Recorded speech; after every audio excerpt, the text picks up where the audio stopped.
Okay, so the last metric that we'll be looking at is known as precision.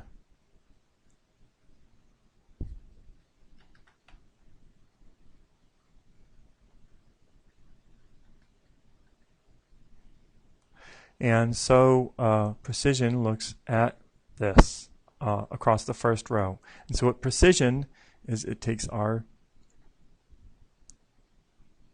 true positives over our true positives plus false positives.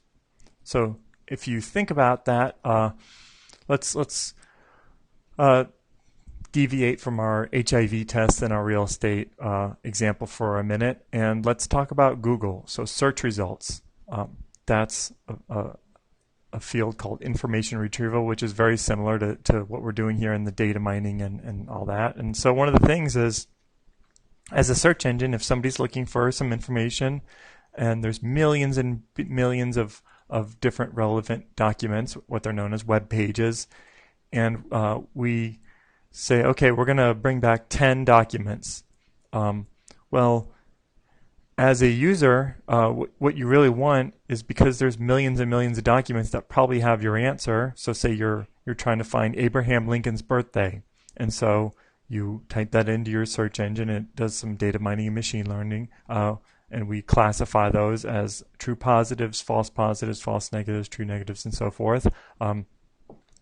What this metric gives us is, of the results that are returned, of the predicted ones in the if you look in our positive test column, that's what we're looking at.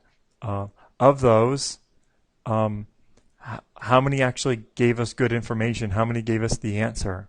So if I'm designing a search engine and I give somebody results, and 5 may have the answer but 5 may not, and so you get kind of conflicting information.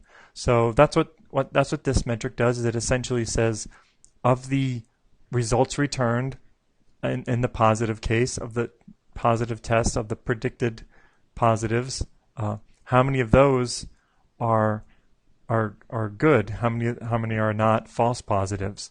And so if you're designing software that interacts with users, and the cost of false negatives, and if you're not so much concerned with the negatives, because you're not returning the negatives, you're just bringing back the positive. So imagine a search engine, and you miss some results. That's fine, because you've got thousands and thousands of different web pages that know Abraham Lincoln's birthday. So it's fine if you don't.